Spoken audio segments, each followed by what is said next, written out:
नमस्ते। आज शहीद आज़म भगत सिंह की जयंती है और आज उनको थोड़ा सा बेहतर समझने के लिए मैं ये वीडियो रिकॉर्ड कर रहा हूँ। इस वीडियो में भगत सिंह को समझने के लिए कुछ ऐसा पढ़ेंगे जो भगत सिंह ने ही लिखा था। तो मेरे पास आज ये किताब है, सरदार भगत सिंह पत्र और दस्तावेज, जिसमें भगत सिंह जी के द्वारा लिखे हुए जितने पत्र हैं और कई सारे दस्तावेज जो उनसे जुड़े हुए हैं, उसका संकलन वीरेंद्र सिंधु जी ने किया है और ये किताब प्रकाशित हुई है राजपाल प्रकाशन से। तो आज जो मैं पत्र पढ़ूंगा वो पत्र भगत सिंह ने जेल में रहते हुए पंजाब के गवर्नर को लिखा था। इस पत्र में भगत सिंह पंजाब के गवर्नर से बात करते हुए उनसे ये याचना करते हैं कि वो एक युद्ध के बंदी हैं और युद्ध में जैसे लोग गोलियों और गोलों से मरते हैं उन्हें वैसे मृत्युदंड दिया जाए, ना कि फांसी लगा के। तो सीधे अब ये पत्र शुरू करता हूँ। फांसी नहीं, हमें गोली से उड़ाया जाए। सरदार भगत सिंह लिखते हैं, आदरणीय महोदय, सेवा में सविनय निवेदन है कि भारत को ब्रिटिश सरकार के सर्वोच्च अधिकारी वायसराय ने एक विशेष अध्यादेश द्वारा लाहौर षड्यंत्र अभियोग की सुनवाई के लिए एक विशेष न्यायाधिकरण ट्रिब्यूनल को स्थापित किया था, जिसने अक्टूबर सन 1930 में हमें फांसी का दंड सुनाया। हमारे विरुद्ध सबसे बड़ा दोष यह लगाया गया कि हमने सम्राट जॉर्ज पंचम के विरुद्ध युद्ध किया है। न्यायालय के इस निर्णय से दो बातें स्पष्ट हो जाती हैं। प्रथम, यह कि अंग्रेज जाति और भारतीय जनता के मध्य एक युद्ध चल रहा है, और दूसरे यह कि हमने निश्चित रूप से उस युद्ध में भाग लिया है। अतः हम राजकीय युद्ध बंदी। यद्यपि इसकी व्याख्या में बहुत सीमा तक अतिशयोक्ति से काम लिया गया है, तथापि हम यह कहे बिना नहीं रह सकते कि ऐसा करके हमें सम्मानित किया गया है। प्रथम व्याख्या पर हम जरा विस्तार के साथ प्रकाश डालना चाहते हैं। हमारे विचार से प्रत्यक्ष रूप से ऐसी कोई लड़ाई छिड़ी हुई नहीं है और हम नहीं जानते कि युद्ध छिड़ने से न्यायालय का आशय क्या है, परंतु हम इस व्याख्या को स्वीकार करते हैं और इसके साथ ही हम इसको इसके ठीक अर्थों में समझना चाहते हैं। हम ये कहना चाहते हैं कि युद्ध छिड़ा हुआ है और यह युद्ध तब तक चलता रहेगा जब तक कि शक्तिशाली व्यक्ति भारतीय जनता और श्रमिकों की आय के साधनों पर अपना एकाधिकार जमाए रखेंगे, चाहे ऐसे व्यक्ति अंग्रेज पूंजीपति, अंग्रेज शासक या सरधा भारतीय ही हों।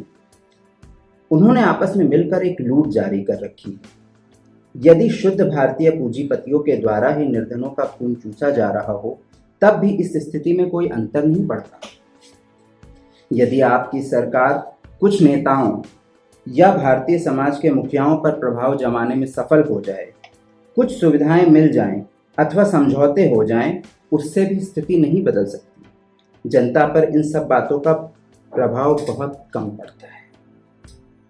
इस बात की भी हमें चिंता है कि एक बार फिर युवकों को धोखा दिया गया है, और इस बात का भी भय नहीं है कि हमारे राजनीतिक नेता पथभ्रष्ट हो गए हैं और वे समझौतों की बातचीत में इन निरपराध, बेघर और निराश्रित बलिदानों को भूल गए हैं, जिन्हें दुर्भाग्य से क्रांतिकारी पार्टी का सदस्य समझा जाता है। हमारे राजनीतिक नेता उन्हें अपना शत्रु समझते हैं क्योंकि उनके विचार में वे हिंसा में विश्वास रखते हैं। हमारी वीरांगनाओं ने अपना सब कुछ बलिदान कर दिया है। उन्हें बलि वेदी पर अपने पतियों को भेंट किया है। उन्होंने अपने आप को निछावर कर दिया है, परंतु आपकी सरकार उन्हें विद्रोही समझती है। आपके एजेंट भले ही झूठी कहानियां बनाकर उन्हें बदनाम कर दे और पार्टी की ख्याति को हानि पहुंचाने का प्रयास करे, परंतु यह युद्ध चलता रहेगा। हो सकता है कि युद्ध भिन्न भिन्न दशाओं में भिन्न भिन्न स्वरूप धारण करे। कभी यह युद्ध प्रकट रूप ले ले, कभी गुप्त दशा में चलता रहे, कभी भयानक रूप धारण कर ले, कभी किसान के स्तर पर जारी रहे, और कभी यह युद्ध इतना भयानक हो जाए कि जीवन और मरण की बाजी भी लग जाए। चाहे कोई भी परिस्थिति हो, इसका प्रभाव आप पर पड़ेगा। यह आपकी इच्छा है कि आप जिस परिस्थिति को चाहे चुन ले, परंतु यह युद्ध चलता रहेगा। इसमें छोटी छोटी बातों पर ध्यान नहीं दिया जाए परंतु बहुत संभव है कि यह युद्ध भयंकर स्वरूप धारण कर ले। यह उस समय तक समाप्त नहीं होगा जब तक समाज का वर्तमान ढांचा समाप्त नहीं हो जाता, प्रत्येक व्यवस्था में परिवर्तन या क्रांति नहीं हो जाती और सृष्टि एक नवीन युग का सूत्रपात नहीं हो जाता। निकट भविष्य में यह युद्ध अंतिम रूप में लड़ा जाएगा और जब तक यह निर्णायक युद्ध होगा, साम्राज्यवाद एवं पूंजीवाद कुछ समय के मेहमान हैं। यही वह युद्ध है जिसमें हमने प्रत्यक्ष रूप से भाग लिया है।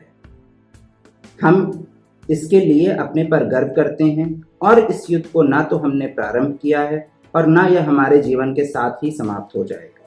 हमारी सेवाएं इतिहास के उस अध्याय के लिए मानी जाएंगी जिसे यतीन्द्रनाथ दास और भगवती चरण के बलिदानों ने विशेष रूप में प्रकाशमान किया है।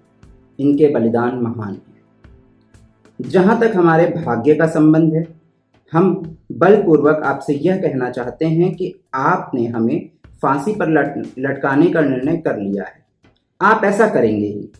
आपके हाथों में शक्ति है और आपको अधिकार भी प्राप्त है, परंतु इस प्रकार का आप जिसकी लाठी उसी की भैंस वाला सिद्धांत ही अपना रहे हैं और उस पर कटिबद्ध हैं। हमारे अभियोग की सुनवाई इस वक्तव्य को सिद्ध करने के लिए पर्याप्त है कि हमने कभी कोई प्रार्थना नहीं की और अब भी हम आपसे किसी प्रकार की दया की प्रार्थना नहीं करते हैं। हम आपसे केवल यह प्रार्थना करना चाहते हैं कि आपकी सरकार के ही एक न्यायालय के निर्णय के अनुसार हमारे विरुद्ध युद्ध जारी करने का अभियोग है। इस स्थिति में हम युद्धबंदी हैं और इसी आधार पर हम आपसे मांग करते हैं कि हमारे प्रति युद्धबंदियों जैसा ही व्यवहार किया जाए। हमें फांसी देने के बदले गोली से उड़ा दिया जाए। अब यह सिद्ध करना आपका काम है कि आपको उस निर्णय में विश्वास है जो कि आपकी सरकार के एक न्यायालय ने दिया है। आप अपने कार्य द्वारा इस बात का प्रमाण दीजिए। हम यह विनयपूर्वक आपसे प्रार्थना करते हैं कि आप अपने सेना विभाग को आदेश दें कि हमें गोली से उड़ाने के लिए एक सैनिकों की टोली भेज दी जाए। भवदीय भगत सिंह, राजगुरु, सुखदेव। तो ये था भगत सिंह, राजगुरु और सुखदेव का वो लेटर।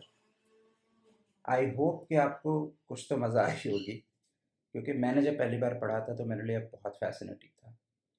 कैसा लगा आपको ज़रूर बताओ कमेंट करके। क्या अच्छा लगा, क्या बहुत सरप्राइजिंग था पता होना, और किन चीज़ों ने आपको मोटिवेट किया। भगत सिंह बहुत मैजिकल पर्सनैलिटी हैं और जितना आप उनके बारे में पढ़ोगे जानोगे, आप और ज़्यादा इंस्पायर होगे उनसे। तो आते हैं